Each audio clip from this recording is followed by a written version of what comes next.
Right, work done. Work done is, well, we'll just go straight into the equation, probably the easiest way. Work done is the force times the distance moved in the direction of the force. Okay, so work done is the force times the distance moved in the direction of that force. Okay, very, very important then. Let's look at an example of this straight away. So, if we have, for example, a cart being pulled in that direction with a force of 20 newtons to the horizontal. Let's say 20 degrees. And it's pulled, let's say 10 meters. So, first of all, let's look at the situation. Work done is the force times the distance moved in the direction of that force. So, is this truck moving in the direction of the force? No. No, it's not. So, some of you might turn around and say, well, so it's having zero work done on it.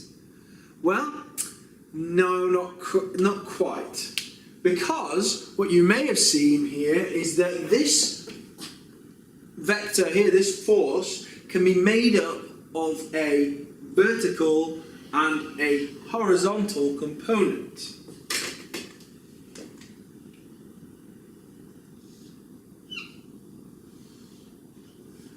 So let's look at these individually. Is there going to be any work done in the direction of this force? Definitely not.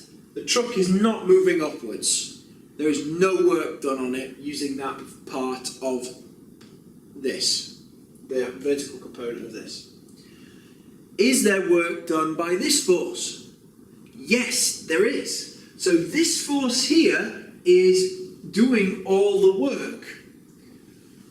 This force is causing it to be pulled along, and that is over 10 meters. So what we need to do is, what is this force? Yep, you've got it. It's trigonometry back to haunt us again, or not, if you love it like I do. So we've got the adjacent, we've got the hypotenuse. So yes, we're going to use cos theta is equal to the adjacent over the hypotenuse.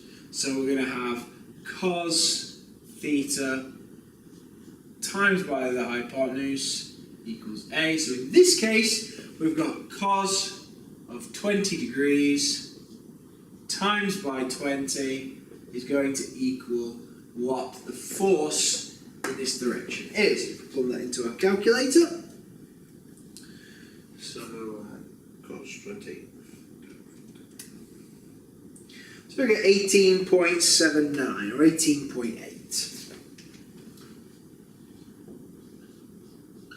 So 18.8 newtons. So if I've got 18.8 newtons here, and it moves 10 meters, if work done is equal to force times the distance moved in the direction of that force, then we have a work done by the horizontal component of 188 joules. So I've given you what the unit is there. So the unit is 188 joules. Please note, you should be able to work out what the other unit for work done is. Force times distance, yes, it's a Newton meter. Note that's similar to a torque and a moment. Try not to get them confused, but you can also quote joules as Newton meters. Right, so that is your basic premise of the explanation in this case. Now, in the next example, it's not so clear-cut straight away. And there's a couple of ways of working it out. Now the next example is an example from your book, although I'll probably use some slightly different numbers. So say we've got a ball rolling down a ramp. The height of the ramp is, let's go, 0.2 meters. We've got a weight of a ball. The ball's weight is we'll go for something a bit heavier. The weight of the ball is, let's go for 40 newtons.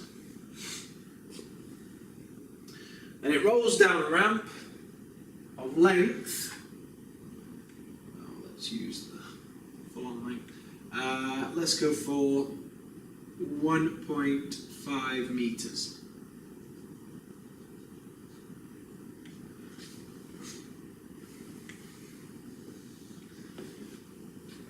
So, what calculation would I do to say what is the work done on the ball?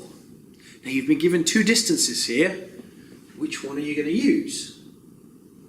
Well, what hopefully will prove to you is that either one will be fine, as long as you use it correctly. The easiest one to use is this one here, because the weight acts directly downwards, does it not? So all the way down this ramp, the weight is acting directly downwards. Now, what is the distance travelled in the direction of the force? Well, in this case, it's 0.2 meters.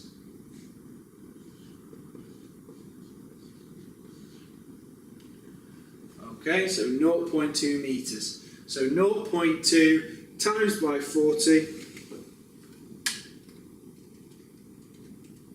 8 joules.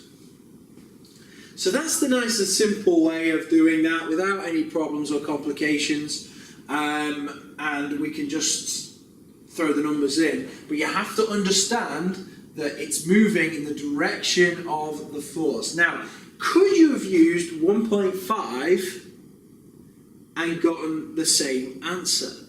Well, yes, you actually can. You can use the same values, same value, but you have to do a little bit more working. I'll show you how, just in case you need to. Because say, for example, we weren't given this. And maybe we're given the length of the button there. You need to be able to use trigonometry to get to your understanding around it. So, what about thinking about it in a different way? Yes, the weight is acting directly downwards, but a component of that weight is acting down the slope. And the component of that weight is making it travel in that direction. So if we knew what the component of the force was going down here, happy days, we'd most likely get the same answer. Let's have a look and see and just double check. So, in order to do this, we need to work out what the component down the slope of this force is. Now we know that the force downwards is 40 newtons.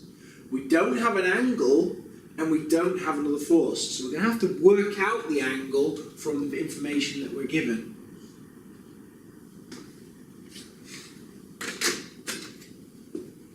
So we've been given the hypotenuse and the opposite, so we're going to use sine.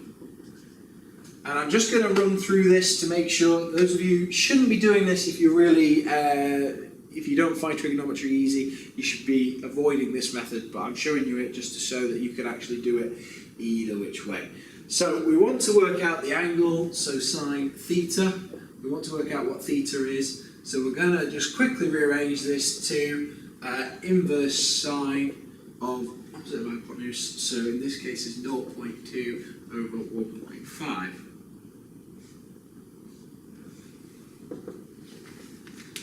So if I work that out,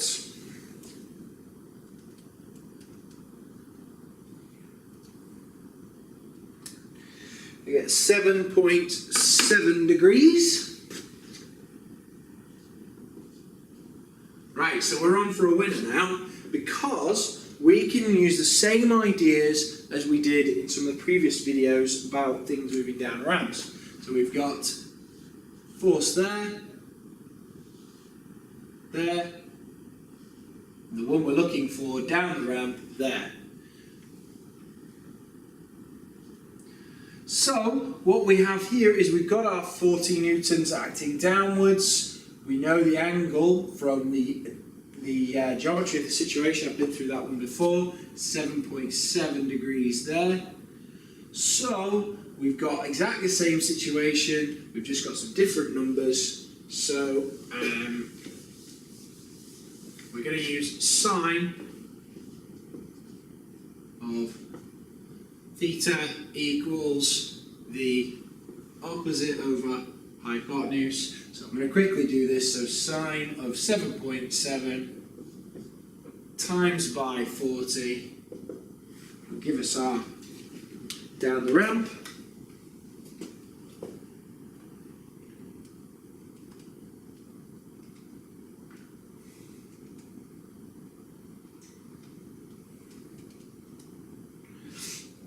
So 5.359, so we're going to go for 5.36. So 5.36 newtons down the ramp. So now we've got a force down the ramp of 5.36. 5.36, we go back to our calculation. Distance is 5.36 times by 1.5. Equals 8.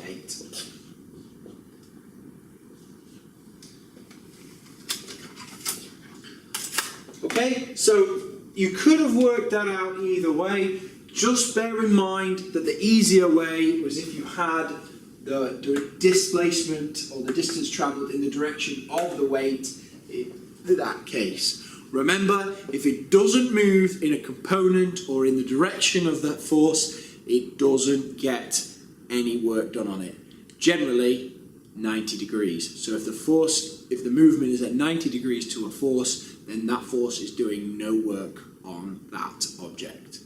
Okay, we're going to have a look at some lots of different examples in lesson. Do come along and make sure you made plenty of notes and make sure you have any questions ready to go at the beginning of the lesson. Thanks.